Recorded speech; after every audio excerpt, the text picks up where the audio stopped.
Hi, everyone, and welcome to episode 7 of the Race Girls Collective podcast. Today, we are joined by Constance, myself, Annie, and we also have two very special guests from Silverstone Revolution Racing. So, would you two like to introduce yourself? I'll go first. I'm Fiona. I do triple engineering and I'm the team principal. I'm Thomas Bell. I do maths, physics, and engineering, and I'm the materials engineer. So, hello, Thomas and Fiona. How are you guys? I'm good. How are you? Yeah, I'm good. so, yeah, yeah. Good. Thanks. Yeah. Yeah. This got really quiet really fast then. I was like, wait. Um, so would you guys be up for explaining your role in what you do in Silverstone Revolution Racing? I'd be happy to. So I'm the team principal, so I kind of oversee everything it does. So I get involved with the engineering, but I also get involved with the media and the marketing. Oh, hey, Thomas. Right. And all that stuff. So I set deadlines and I make sure that everything's running smoothly. The team might think I don't do very much, but I do a lot more behind the scenes than they think. So that's organising things with the school, signing us up for competitions, and again, just making sure everyone's on track and knows what they're doing. Yeah. Uh, yeah. I'm a materials engineer. I make the car and anything else we need for competition, like the pit display, the merchandise. I saw that all out, and I've got with me our nationals car just Oh, here. wow. Oh, the Um, whole car so model. yeah, this one raced a few times at nationals, and yeah, they're all sort of made with a combination of our sponsors and me and some of our like 3D printing things and stuff. So yeah, that's sort of what I do. I also do a bit of the 3D stuff, like rendering and all that digital things. So Oh, that's cool. And what inspired you guys to get involved in motorsport as well as your roles now? I would say Formula One and motorsport was always on the TV in my house. My parents grew up watching it. My parents' parents grew up watching it. So I was always around it. And I've always looked up to the team principals of the other teams and the people in like leading roles and been like, that's really cool that they can like control a whole team and make it run. Because there's a lot of aspects to a Formula One team and any motorsport team. So I think that obviously I'm not doing an engineering role in this team, but I am an engineer because I just love how the car works. So I think that's my just kind of my family watching it. That's how I got into it. Do you have a favorite team principal in F1? That's a tough question. I have my least favourites. Yeah, I oh, can tell you spill. that. Not a big Horner fan. Oh, yeah. Don't like unpopular opinion. Don't like Zach Brown. I know it's not really makes any sense. I don't like Zach Brown. Let's go with Mhm. Toto. He's nice. Toto and James Yeah, Val. I like those two. solid, decent. Yes. Yeah. Thomas, do you wanna? um yeah, I'm not really into Formula One, but I've always been a car guy, and I've always liked making things and taking things apart and stuff. So this role sort of seemed like my best fit. I I like making things and organizing things and stuff like that. So yeah, and it's a great team to be a part of. So yeah, nice. How, like, what would people not realize about what your jobs are? Like, what, I don't know how to say it. Hold on. What goes on in your role? Yeah, like, what do Uh, people not get? uh, shall I take this, Fiona? Yeah. So um, for me, like before nationals, it was like the mad rush for the last few days. We had to ship the cars off a few days before competition, and we had them like CNC'd 3 days before, and so I had to get them all painted and prepped and ready and stuff, and get them shipped to Yorkshire within 3 days and stuff. So it was like the sort of Yorkshire. last minute. Yeah, yeah, they're HQ. We had to ship them off Oh, to. So probably that should have sort known of that. like last minute, last minute mad rush was unexpected, but I think. But other than that, it's pretty good. What about you, Fiona? I would say mine is obviously I'm the same age as all the people in the team and I'm friends with all of them, but it's being able to find that line between friendship and then when I need something to be done and I need to be a bit more sterner or there's something not right with the team and I have to speak to everyone. And it can be an uncomfortable conversation, but like it's finding that line between leadership and friendship. I think that's the thing that people don't realize about my role.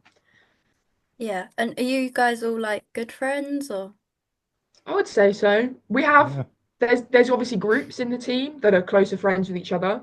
But yeah, I'd say overall, obviously when we go to competitions, we spend 2 days together, we live together. We've done many hours in a minibus together. So we are friends, but we're also working together, which can be kind of hard at times. But yeah, we're all good friends. Yeah, and it's nice that you're all together in a group and kind of you're going from competition to competition. Are there any challenges with that? Yes. um, Thomas, you want to talk about some of yours? Because you do a lot of the car stuff. That's a bit more challenging. Um, challenging is like with each other. You mean, or like Yeah, or just yeah. with the team. Um, Actually, I'll go with this, Thomas. yeah. Sorry. All right, go on. Um, Yeah, I don't want we to. have the team has very big personalities, let's say, and a lot of us, including myself, get very passionate about things. So when something doesn't quite go correctly, sometimes we can get a bit annoyed at each other. But it's just like learning that it's okay to like take a step back in competition and like regroup and letting people have their time to like understand this has gone wrong. We need to give that person a moment and then come back and regroup. I'd say that's one of the biggest struggles with going to competitions a lot. What's been your proudest moments in your roles that you? Um, I'll go with this. So, I suppose for me, like I wasn't at the regional competition. I only joined between regionals and nationals. So I had to catch up very quickly, and I suppose the proudest moment was seeing our car race for the first time. You know, sat on that track, that starting grid of four brilliantly made cars, and it just looked so nice. I was so happy to see it there, and all the work we put in, and then talking with Radzi and the presenters was just awesome. So yeah, I think that was really I would the best bit. say my proudest thing is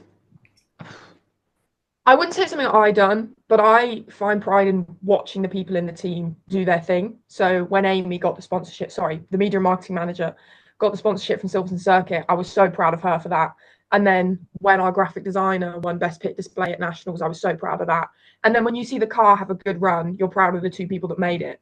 So it's not something I've done personally, but it's like watching them and seeing them do great and succeed in what they've been working so hard for. I'd say that's my proudest thing in the team. Yeah, and Fiona, this question's a little bit more to you, but how do you kind of manage and support everyone? And as we said earlier, just kind of have that line between friendship and managing. I would say when it comes to managing, it's sitting down with the people in the team and discussing deadlines and going to not to the graphic designer, to the designer of the car, being like, how long do you think this is going to take you? And how long? And it's making sure that they're comfortable to say, I'm not going to be able to do that in this amount of time, or I can do it. But working with them to push themselves, but not overstress themselves. So it's like working with Thomas, for example, and being like, this Harry's got the car, sorry, the design engineer's got the car done. When can you get it made for? And then on the talking about the not the line between friendship and leadership, it's before a conversation that's more leadership based. It's going, I'm talking to everyone in the team. This is not aimed at you, so that they know I'm not saying it from me. I'm saying it from the leader of the team and someone who cares about the success of the team, and I'm not saying it. So it's like making sure that they know when I'm talking as their friend and when I'm talking as the leader. I think those are important if that answers your question. Yeah, that does. That's helpful. How are you both able to work under pressure and tight deadlines? Um, I say for certainly before nationals, I think we all felt the time crunch a little bit, as I mentioned before. But I think we all did pretty well. I don't want to speak like I'm not going to talk about myself, but I think I think we managed as on the pressure, like the time before the competition, and then while we're there, the pressure of the cameras and the people and stuff. I think we all did pretty well there. Fiona, what would you say? Oh, dealing with pressure. I would say I'm one of the worst on the team. I know that's not a great thing. I get very stressed at competitions, and but I think, how do we deal with pressure? Staying organised is huge. We have this big Google Drive, and I feel like sometimes when things aren't organised, it's more stressful. Um, and then it's also, like I said before, at competition, when someone is stressed, giving them a moment to like regroup themselves and actually let them have some time on their own. Because sometimes a lot about stress is pressure from other people, you wanting to perform for the rest of the team. It's not necessarily about the pressure you put on yourself, it's the pressure that you want to do well for them, if that makes sense. So I think it's letting people have time and then also staying organized is massive. Yeah, and how do you guys feel at a competition, just seeing your car ready to race and just how does that feel knowing it's all together? I personally try and ignore it. So I do the reaction time presser because like the lights go out and then someone hits the button. And I do that. So I try and when I'm stood up there with three other people who are also racing their car, I try and pretend that it's not there and like it's just a practice run. And that normally works. But no, for me, when the car's up, I'm acting as if it's not there because when I know it's there, I get more stressed and then it gets worse. So I just kind of ignore it. I don't know about the others because they're not up there pressing the button, but personally, I just act like it isn't happening. Yeah, that's a pretty good way to do it. Yeah, I sort of I guess I just accept that we've done what we can. We put loads of effort into it, and what will be. So we uh we do our best on the day with the verbal presentations and making presenting a good face and yeah, we just like it's it's What, pretty exciting. I'm sorry. But yeah, sorry, it's fine. Yeah, that's it. What inspired you to get involved with F1 in schools? Have I done that question already, guys? Um, No, uh, I'll go no. for it. What inspired me? I've always seen it. I saw the teams on my social media before I joined Silverstone, and I was like, that's really cool because I like the aspect that it's engineering, but it's also getting to look into other aspects of motorsport that aren't as well seen. Um, I'm also just I like leading people. I find it fun. Not fun as in like I like bossing them around, but I find it fulfilling when they do something really well and you're like, I helped it get to that point without taking control of it. I really like that. So that's my biggest one, is just seeing, and it also looks really fun when you look at it online. It looks really fun. So I'd say that's my It biggest does. inspiration to join. Looks very cool. Yeah, it really does. Like you see the bigger teams and the world championships and stuff, and you think, wouldn't that be so awesome? But for me, it's like I the opportunity came up between after regionals, and I I guess the first time when the team was formed, I thought I a lot on. I do quite a lot of things, and it was another commitment. But I realized that was probably worth it, given the opportunities, the employer links, and like just how good it is and how much fun it is. So it's a great place to test yourself and we'll learn more. So yeah, I like that. And what are you guys inspired to do in, let's say, 5 years' time? Do you have like, I, in 5 years' time, I will be at university, which sounds fun. Um, but working towards the dream job, I want to be a strategist in Formula One and then team principal. So yeah, it's just in 5 years, I think I'll be at university doing mechanical engineering. I want to join a Formula student team because it's kind of the next step from F1 in schools. That's a boring answer, but that is where I will be. So It's a good Formula answer. One, not boring. true. I personally, I'm not really sure. I don't really want to go to university. I could probably see myself working for someone like Rolls-Royce, or with defense maybe. I'm quite interested in material science, hence my role, and so something along those lines, probably. So, or cars, automotive, or the automotive industry would be very cool. Yeah. If you could go back to the start, what would you do differently? That is a tough question. Oh, Yeah. Gets you thinking. Sorry, guys. yeah. Getting everyone on these questions today, it's great. Yeah. If I went back to the start, Thomas, you want to go first? You joined a bit more. Yeah. Okay. So, bit more sooner.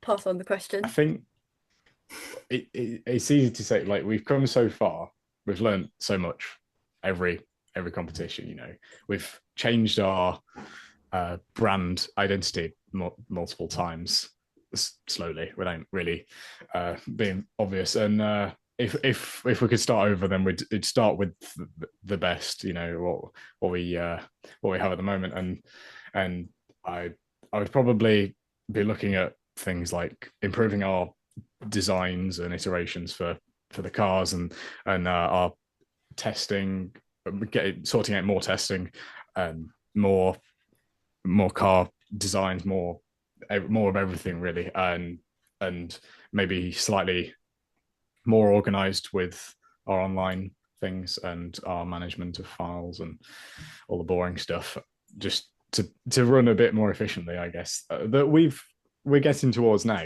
but from the start it would have been incredible, obviously. I thought of an answer for this question. Go on. Finally, mine would be talking to people, because people sign up. So, like our design engineer or our media marketing manager, they sign up for their role, and you just assume that's all they want to do, is they just want to be design engineer, or for Thomas, the materials engineer. It's talking to them and going, what do you actually want to do in this team? Because a lot of the time, Thomas wanted to do rendering, which wouldn't necessarily be under his job, whatever it's called. I can't think of the name, sorry. Or like the graphic designer, he quite likes working on the engineering. So it's actually sitting down and talking with those people and setting them tasks that's in their job role, but also that they want to do. I'd say that's the one that I'd do. Yeah. And what qualities do you think you guys have that make a good material engineer or team principal? Or just qualities that are needed? That are needed. I think curiosity, and willingness to learn. I know it's a bit cheesy, but I mean, we always want to change and develop and get better. So I think that's key skills, and the key skills that the industry is looking for as well. You know, so I think that's probably my answer to that. What would you think? I would say, obviously, leadership. That's a big one. You need to be able to stand in front of a room of people and go, this is what we're doing. I want to do this. This is how we're going to do it. But this is going to sound really cringy, but you also need to be able to be nice to people. And that took me a while in the team to understand, because people aren't, yes, you can stand in front of a room and go, this is how we're going to do something. But if you don't do it in a nice way, no one's going to want to listen to you. That's a big one. And then I think for the team, and something that everyone in the team needs, is listening. You need to be able to listen, because everyone's got a lot of big ideas, and you got to be able to make them work. Yeah, those are my 2, 3. Yeah, I'd agree with that. Yeah. Apart from Silverstone, do you guys have any other big supporters or sponsors? We have our first big supporter was DLA Town Planning. They came in very early on, and they really helped us through regionals. I don't think we would have got anywhere without them, so massive on them. And then we've got Newport CNC, who cut our car. That's massive. Again, our school has Thomas is showing off. The school has these resources, but we wouldn't have been able to do it without them. And then honestly, all of our sponsors, we've got TechBridge, you've got, oh, can I find any more? Silverstone, Nickab, Maya Sound, who offer us sound and lighting, stuff like that. Those people are the big ones. Yeah. You guys couldn't see, but both Fiona and Thomas were looking at their shirts and checking out all of their Yeah. sponsors. So, but yeah, if you could pick like a dream sponsor or just maybe like colors in the car or just something fun, what would it be? Dream sponsor. That is a big question. Silverstone was a dream, obviously, on the Yeah. track. We can't be sponsored by Formula One teams, unfortunately. That was one of the first people would say, "Oh, dream sponsor." Lego. Have you got any, Thomas? Lego. Lego would be really cool. Lego would be really cool. Yeah. I'm just gonna look at my wall. Mate, any of the British GT teams would be pretty cool. 2Cs, stuff like that. That'd be cool. Yeah. And then obviously any Formula 2 teams, those are called. I'm not going to try and pronounce one of them because I always get told off by our design engineer. He's Italian, and I always get told off. I'm just going to call it the red one because I can't say it. Prima. Yeah, I can't say it, and he always shouts at me for it, so I just given up at this point. Wait, how do you say? Is it not Prima? I think it's Prema, but I'm not Italian. So... Ask him in the next episode. Ask the design engineer how you pronounce it. Oh, we're gonna get beat up. He's gonna come for our screens and be like, "You dare say the word wrong?" No. He's scary at times. No, he's lovely. Just make sure you pronounce all the Italian words correctly. Just make sure we don't bring up, Ferrari this season. But okay. Okay, so Thomas, did you say Lego? Yeah, or like fun things on the car. I wish we could paint it just like jet black, the whole thing just black. It would look very clean. But that's not happening. Like chrome as well. Thomas. It won't let me. Well, yeah, chrome. Yeah, that'd be cool. Like those streamliners. Yeah, that'd be really cool. But no, I don't get free roam, unfortunately. And yeah, gotta follow the rules. Yeah. If only. Yeah, absolutely. So what does a normal day look like for you working in your roles? We can start with breakfast, work from there. Oh, we're going from the beginning of the day. We don't have Oh gosh. I wake up. No, I'm kidding. We obviously do our full day of school. So I do engineering, so I'm doing maths, engineering, science, electronics, CAD and stuff like that. And we meet at lunchtime from Monday to Wednesday, sometimes Thursdays if we're closer to competition. A meeting will normally go, everyone arrives, staggered times, because obviously people get out of lessons at different times. I go through the agenda, what we've written down, what I want to talk about, any notices we've got. So the notices are normally me saying good job for something that someone's done or something that we need to talk about. We then discuss the things on the agenda, and then people go off into their own groups. So quite often the design engineer and the materials engineer go off together and they talk about the car, and then the graphic designer and the more marketing side of things go off and have a chat, and then I kind of go between the two and make sure everything's running smoothly.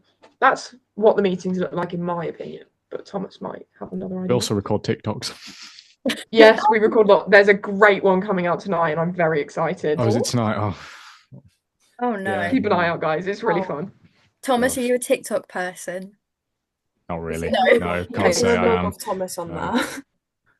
Okay. I love a TikTok. I love filming them. I think they're really fun. And it's honestly a full-time job trying to get the boys to do them. Because they're like, no, my friends are going to see it. I'm like, my friends see it and it does not matter. But no, they love them really. I mean, as team principal, just... They have to listen. So... You have to do the TikToks. Exactly. Yeah. Have you guys received any advice that you still carry today? We met a lot of great people at the national finals.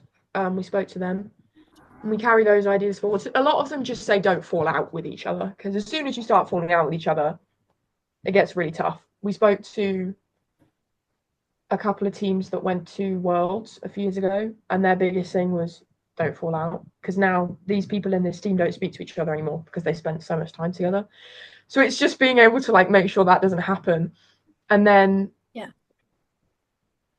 not necessarily advice should be given, but we look at other teams and see what they've done. So you look at teams like, I'm not going to list them off because you won't know who they are, but the teams that go to Worlds and looking at stuff that they've done that has not worked. That's the advice I take because we don't necessarily get any from anyone. Yeah. Thomas? Yeah, I think that's fair enough, really. We've had some interesting people, talking to us, coming in and at competitions and stuff. But yeah, we sort of have to find our own way a little bit and just keep going, I guess.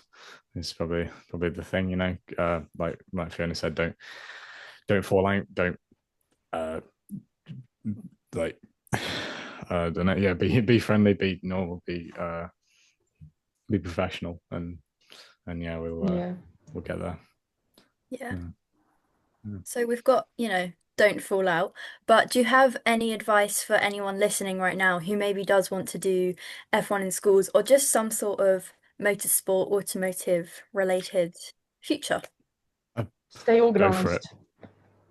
Yeah, go for it. It's daunting, especially being a girl coming into a team that's all boys almost. It's me and the media and marketing manager, and the rest of them are all boys. Honestly, that's the same thing as our whole school. It can be quite scary to be a girl, so you just got to go for it and just remember that you can do it, and also stay organised. Those are my two. Yeah, got to be in it to win it. I think. Yeah. You've got to ask. You don't ask, don't get. And just be interested, be passionate. Everything else will follow. If you enjoy it, it'd be great. Yeah. Yeah. So thank you guys so much for sitting down and having a chat with us. Good luck for all of your future competitions, and yeah, let's hope Silverstone Revolution Racing goes far. Let's hope so too. Thank you guys. Bye. Thank you. Bye.